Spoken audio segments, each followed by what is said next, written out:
Good morning. It is Sunday morning, the 12th of May, and today is Mother's Day. It also is the day 61 years ago I landed in Canada. And that's a long time I've been here. So, yes, it's an important day.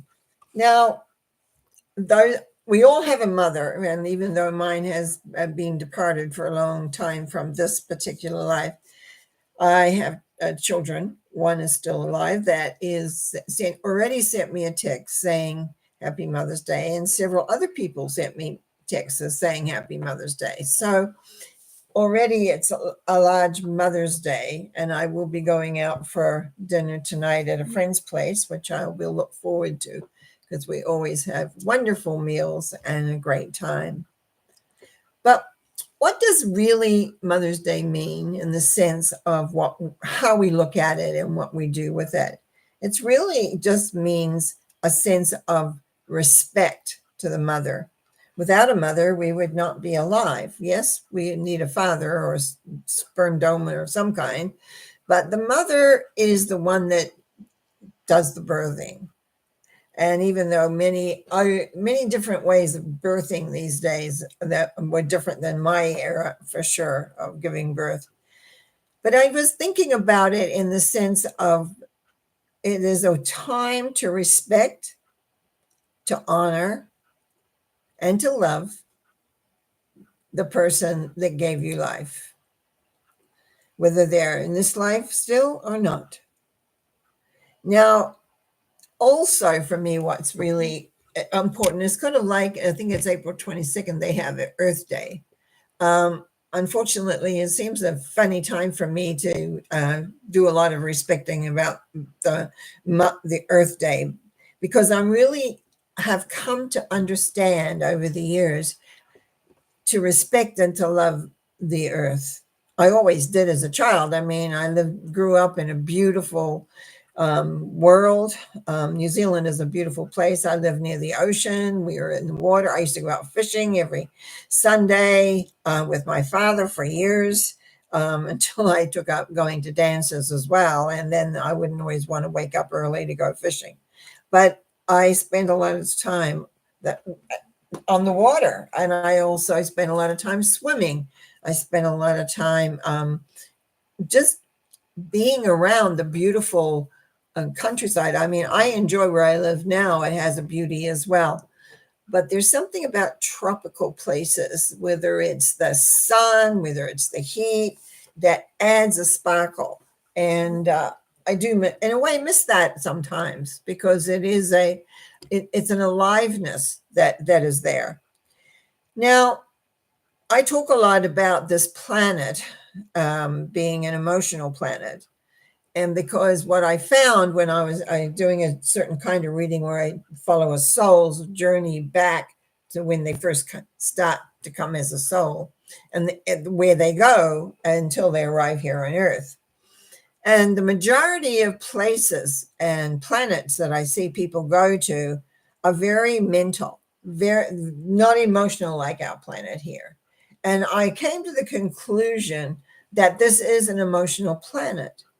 So, in a way, it's learning how to respect our emotions and also the planet itself. The planet, as far as I'm concerned, is alive. And it feels, I actually talk, but this sounds a little bit weird, but I quite often would go down, not so much in the last while, but I used to have a meditation class every week, and we would be meditating, and I'd go down and every now and again and talk to what I call the Earth Mother. Because I found, excuse me, people would say funny comments, and I didn't feel that they were correct. So I was like, go to the source. It was a comment that many of us used to say, go to the source when you want something. So I would go down and talk to the Earth Mother. And so I learned a great deal about how the Earth Mother worked and how tolerant she is in the sense of allowing things. And she has never, ever led me wrong. Yeah, an interesting point, but just to show this point, you may remember or not that there was a big oil spill in the Mexican Gulf. It was really a bad one. And everybody was all upset about this oil spill, and it was going to take a lot of time about how to, what were they going to do with this, all this oil on the ocean. And anyway, that happened to be right when we had our meditation group. So I went down to the Earth Mother and I said, what about this oil spill? And I was told, don't worry, we have something that will take care of that. And she explained to me they had some weed or something that they would grow and it would absorb the oil. Well, of course, all the companies went out and put their chemicals out. But guess what? This grass thing, whatever it was, went out in the water. It grew in the water and it absorbed the oil. And so a lot of the concerns they were worried about at the time actually didn't take place, because between all the chemicals and the earth itself, you see, people don't trust, but you also could say respect, that the earth takes care of the earth.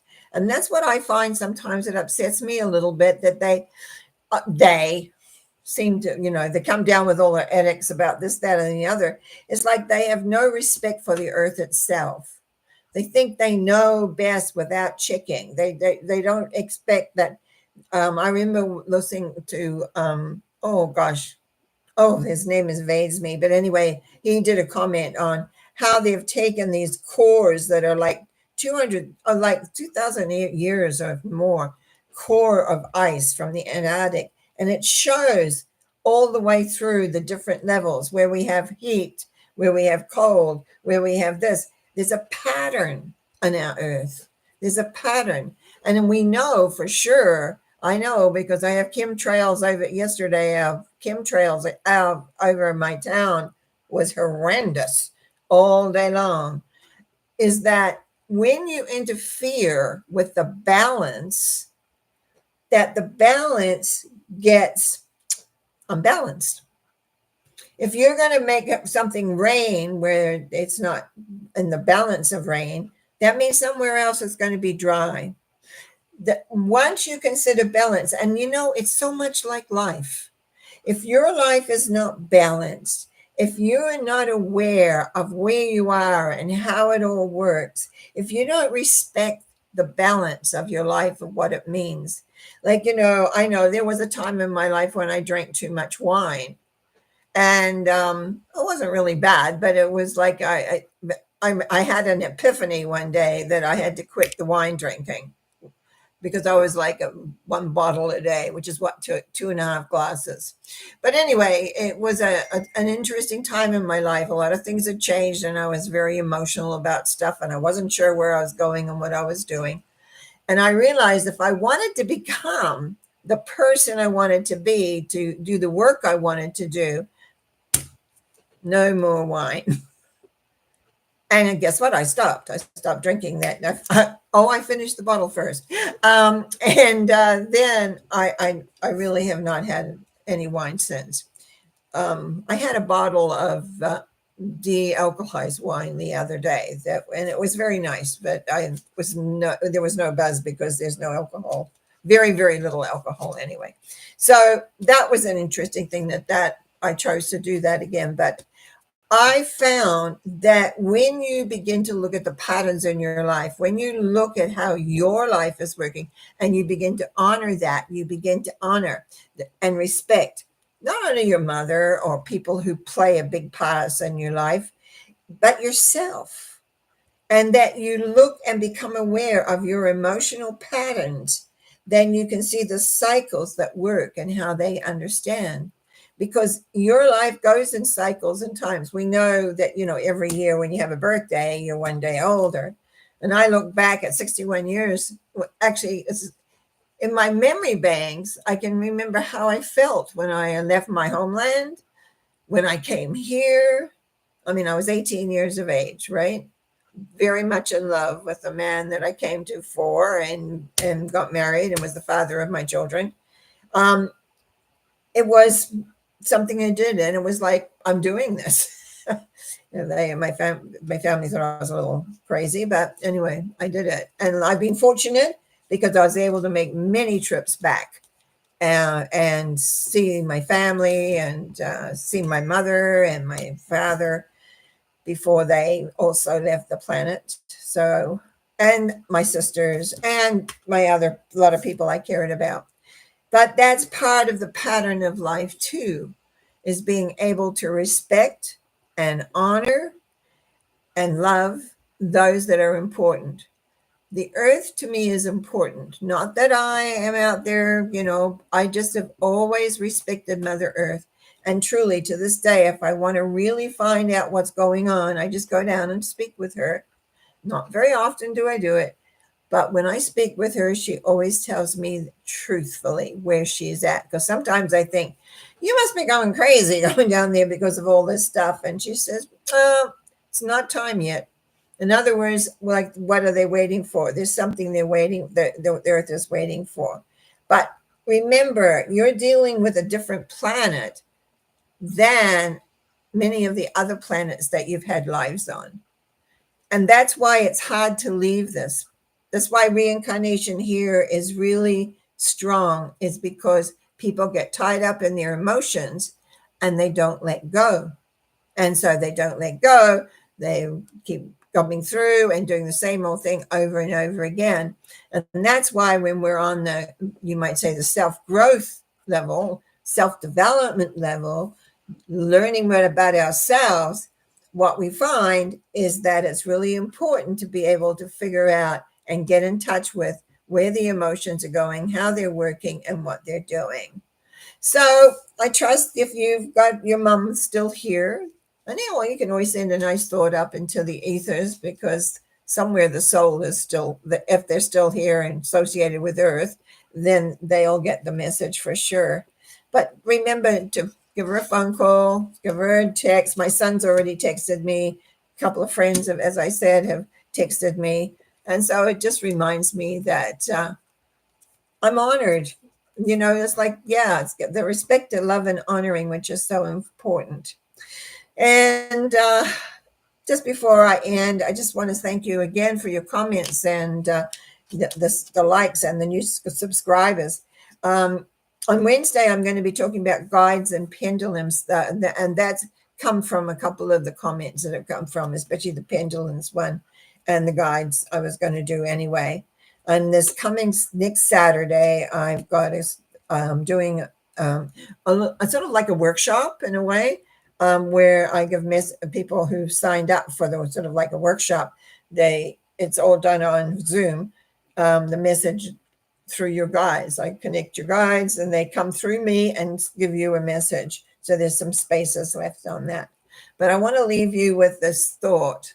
This is my real Sunday thought. Don't let your current situation determine your final destination. Just think about that. Don't let your current situation determine your final destination. That relates back to the goals, etc. So I want to thank you for listening. I also want to just say hi to Janine, who's put a comment in here. And she's talking about wanting to hear about the pendulums. And that'll be on Wednesday. And that'll be 9 o'clock in the morning, like this one. We'll be starting talking about that. I use pendulums for a lot of different reasons. So I'm quite happy to share that information. You have a great Mother's Day. Enjoy. It's got very hot here yesterday. I haven't checked how high it's getting today, but it was just circling right around 30. So it was lovely.